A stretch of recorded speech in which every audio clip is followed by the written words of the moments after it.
მოგესალმებით პირდაპირ ეთერშია ქრონიკის საინფორმაციო გამოშვება დღის მნიშვნელოვან სიახლეებს განსახუროშვილი გაგაცნობთ.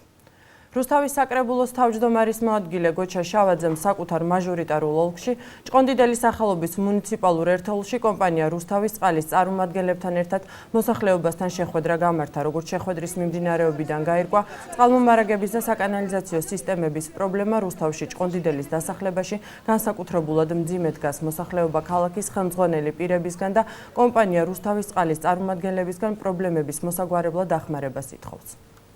ათეული წლების მანძილზე არაფერი არ გაკეთებულა ამ უბნებში. მოსახლეობა არის გაუსაძლებს მდგომარეობაში, არ აქვს კანალიზაცია. წარმოიდგინეთ, ამ ჩვენ სადაც დგავართ 12 ოჯახს არ აქვს საერთოდ სასმელი წყალი.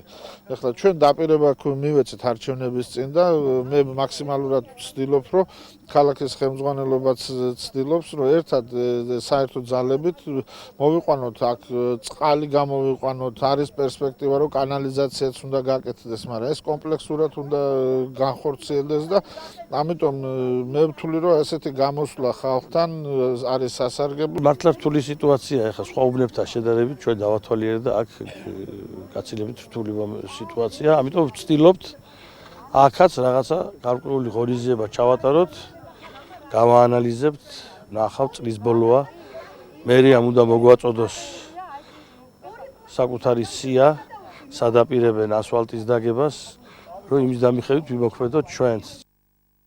საქველმოქმედო აქცია მრავალშვილიანი ოჯახების დასახმარებლად რუსთავის სოციალური მომსახურების ცენტრის წარმომადგენლება რუსთავში მცხოვრებ მრავალშვილიან სოციალურად აუცილ ოჯახს საყოფაცხოვრებო ნივთები და საკვები პროდუქტები გადასცეს. პროექტი, რომელსაც საქართველოს ჯანდაცვის სამინისტრო ახორციელებს, საქართველოს მასშტაბით მრავალშვილიანი ოჯახებისთვის საყოფაცხოვრებო ნივთები და საკვები პროდუქტები დახმარებას ითვალისწინებს.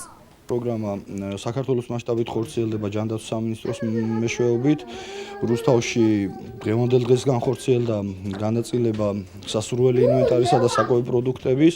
შესაბამისად ვფიქრობთ, რომ ასეთ ხასიათის პროგრამები არსებითად მნიშვნელოვანი იქნება საქართველოს მოსახლეობისთვის. ძალიან მნიშვნელოვანი არის, ძალიან მესაჭიროებოდა, თვითონაც გავაკეთე განაცხადი და რა ვიცი, ნამდვილად არ მოულოდებოდი, რომ ასე მალე გამოეხმაურებოდნენ ჩემს თხოვნას.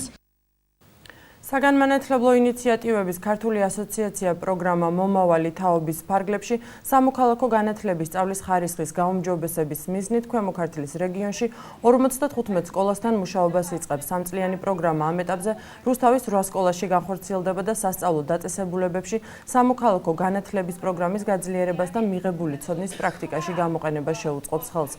შეგახსენებთ, რომ პროგრამა მომავალი თაობა ქალაქში გასულ წლებში ხორციელდებოდა და მასში რუსთავის 23 საჯარო სკოლა იღებდა მონაწილეობას. პროგრამის პრეზენტაციას ადგილობრივი ხელისუფლების წარმომადგენლები ესწრებოდნენ. სამოქალაქო განათლების თაობაზე პროგრამა, ახალი პროგრამა დავიწყეთ, სამწლიანი პროგრამას ეწოდება მომავლის თაობა, პროგრამა, რომელსაც აფინანსებს ამერიკის შეერთებული შტატების საერთაშორისო განვითარების სააგენტო და მთლიან საქართველოში ახორციელებს ორგანიზაცია PH International. ქვემო ქართლის რეგიონში პროგრამას კოორდინირებს SIKA, საგანმანათლებლო ინიციატივის ქართული ასოციაცია. თვითმმართველობა მზათა ყველანაირად ხელი შეუწყოს აღნიშნული პროგრამის მუშაობას და ახალგაზრდებთან ერთად ჩვენ ვფიქრობთ ძალიან ბევრ პროექტების განხორციელებას, რომელიც საჭიროა ჩვენ ქალაქში და მაქსიმალურად ვეცდებით პროგრამის ფარგლებში ახალგაზრდები ქალაქის მმართველობაში, სხვადასხვა პროგრამების განხორციელებაში აქტიურად იყვნენ ჩართულები. ვფიქრობ, რომ ეს პროგრამა ძალიან დადებითი მნიშვნელობით იქნება მოსწავლეებში და განსაკუთრებით პედაგოგთა გადამზადებას ემსახურება მოსწავლეებისთვის, საზოგადოებისა და სკოლისთვის რაიმე სასარგებლო პროექტების დაფინანსებაში დახმარებას.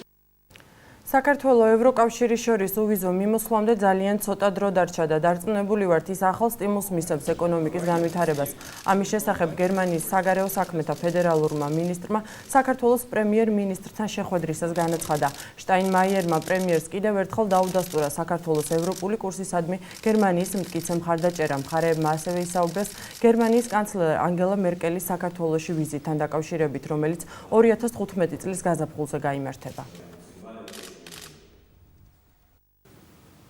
საქართველოს პრეზიდენტის ამების საკათედრო ტაძარში ბაბუშერას ტრაგედიის დროს გარდაცვლილი ქართველი მებრძოლების სამოქალაქო პანაშვიდს დაესწრო და დაღუპულთა ხსოვნას პატივი მიაგო ბაბუშერას აეროპორტში. თვითმფრინავის აფეთქებისას ერთი ოჯახიდან 4 ქართველი მებრძოლი დაიღუპა. 4-ვე მებრძოლი სამოქალაქო პანაშვიდის შემდეგ სამხედრო პატივი დიღმის ძმათა სასაფლაოზე დაკრძალეს. დღეს ჩვენ კიდე ერთხელ მივაგებთ პატივს ხალხს, ვინც თავისი სიცოცხლე შესწირა ჩვენი ქვეყნის მთლიანობას და სიძლიერეს. ყველას გვახსოვს, რომ იყო ბევრი გმირობა, დარჩა დიდი ტკივილი. მაგრამ მე მიხარია, რომ ჩვენ დგავთ ნაბიჯებს ამ ჭრილობების მოსაშუშებლად.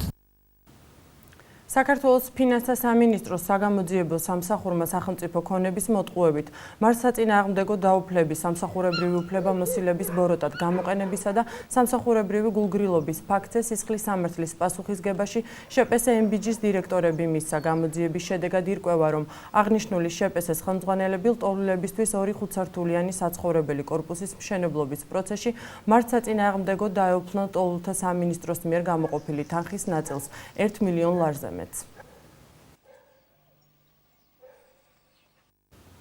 ბაზიანის მეოთხე მექანიზირებული ბრიგადის სამწყობრო მოედანზე ცენტრალური აფრიკის რესპუბლიკაში სამშვიდობო მისიაში მონაწილე ასეულის გაცილების ცერემონია გაიმართა. ღონისძიებას საქართველოს თავდაცვის მინისტრი მინდია ჯანელიძე დაესწრო. თავდაცვის მინისტრმა ქართულ სამხედროებს სიტყვით მიმართა და სამშვიდობო მისიის წარმატებით განხორციელება უსურვა.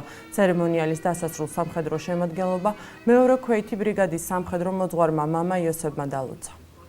ეს მისია საქართველოს აახლოებს ევროკავშირთან, აახლოებს ევროპულ ქვეყნებთან. ჩვენი დანაყოფი მხარდამხარ იცავს მშვიდობას და სტაბილურობას ცენტრალური აფრიკის რეგიონში, რაც არის კიდევ ერთი დადასტურება ჩვენი კონტრიბუციისა გლობალურ უსაფრთხოების სისტემაში. პირად შემადგენლობა არის გამოცდილი, არ არის ეს პირველი მისია, ორჯერ არის უმეტესობა ავღანეთში ნაყოფი. თვითონ საომარ სიტუაციებთან მიმართებაში არანაირი პრობლემა არ იქნება, თავარი არის სრულად ავითვისოთ იქაური ლანდშაფტი, თვითონ ოპერაციის თავისებურებები და მე ვფიქრობ ეს ოპერაცია კიდევ ერთი წინა გადადგმული ნაბიჯი იქნება ჩვენი შეერთებული ძალებისთვის. ქრონიკა პირდაპირ ეთერში კულტურის სიახლეებით ბრუნდება.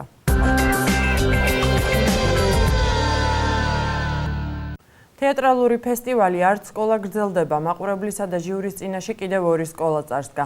მე-13 საჯარო სკოლამ სპექტაკლის სახელწოდებით როცა მზე დაბლა ჩამოვა წარადგინა. დადგმაში ის პრობლემები და საკითხები იყო წამეჭრილი, რომლებთან გამკლავებაც მოზარდ ცხოვრების მანძილზე უწევს. მე-14 საჯარო სკოლამ კი მაყურებელს სპექტაკლის სიყვარულისთვის, ძვირფასო სიყვარულისთვის შესთავაზა და მოყვარულმა მსახიობებმა დადგმაში გრძნობების მნიშვნელობას გაუსვეს ხაზი. ფესტივალის ფარგლებში ხვალ მე-18 საჯარო სკოლის მიერ მომზადებული სპექტაკლის ჩვენება გაიმართება.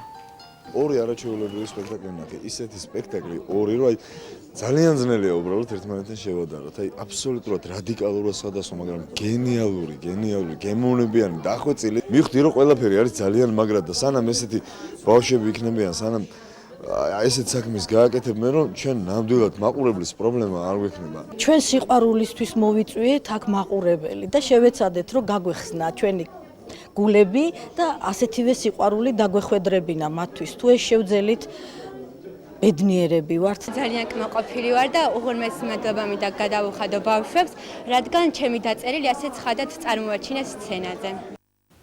რუსთავის 22 საჯარო სკოლამ პოეზიის საღამოს უმასპინძლა. საკუთარი შემოქმედება დამსწრე საზოგადოებას ადგილობრივმა და დედაქალაქიდან მოწვეულმა პოეტებმა წარუდგინეს.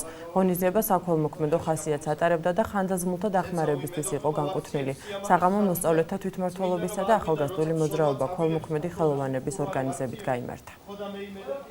ახალგაზრდა შემოქმედები წარმოაჩენენ პოეზიაში და სხვა შემოქმედებაში თავიანთ სახეს, თავიანთ მიდგომებს, თავიანთ აზრებს და მეორეც ქველმოქმედება, რომელიც ყველას გვჭირდება, რამე თუ ეს უკავშირდება ისეთი შეჭირვებული საზოგადოების ნაწილს, როგორიც მოხუცები არიან და აქ უკვე ახალგაზრდები თავიანთი სოლიდარობის თვალსაზრისით სოლიდარობას უცხადდებენ მოხუცებულებს. დღევანდელი დღე ემსახურება მოხუცთა თავშესაფრისთვის რაიმე დახმარების გაწევას, რითიც შეგვეძლება, რა თქმა უნდა, შემოწირული თანხით.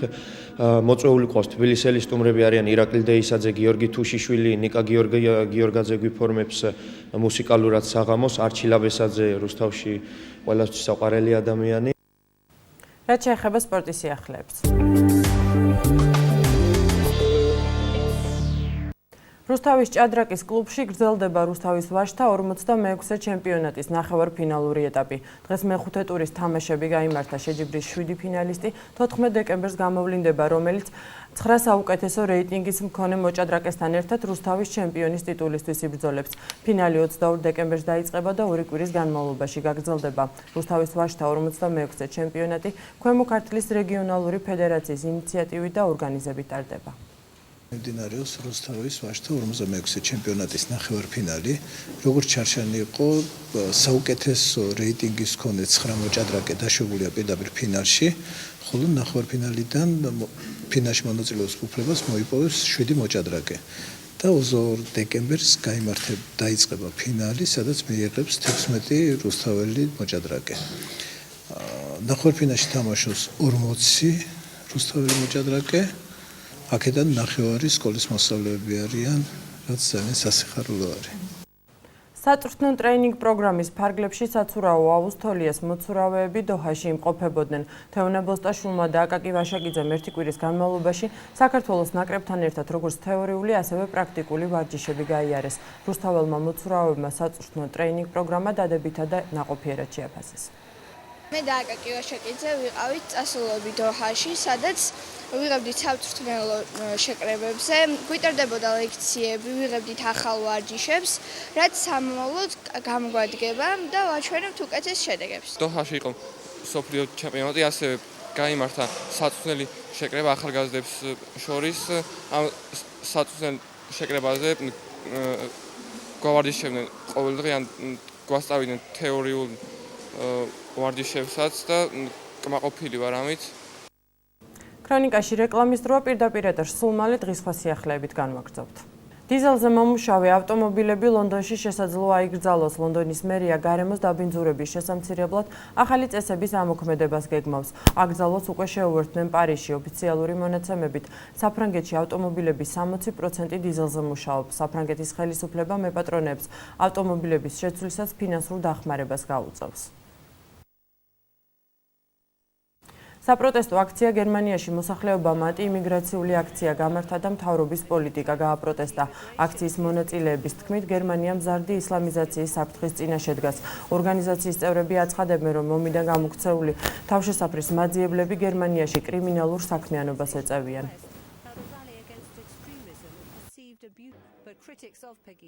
ავიაკატასტროფა შეერთებულ შტატებში მერილენდში პატარა ზომის თვითმფრინავის ჩამოვარდნის შედეგად 6 ადამიანი დაიღუპა, მათ შორის 2 მცირეწლოვანია. შემთხვევის გამო ორ საცხოვრებელ სახლს ხანძარი გაუჩნდა. ადგილზე სამაშველო ბრიგადები იყო მობილიზებული, ამ დრომდე უცნობია, რა გახდა შემთხვევის მიზეზი. დროა გავიგოთ თუ როგორ ამის გვირდებიან სინოპტიკოსები ხვალ ჩვენს რეგიონში.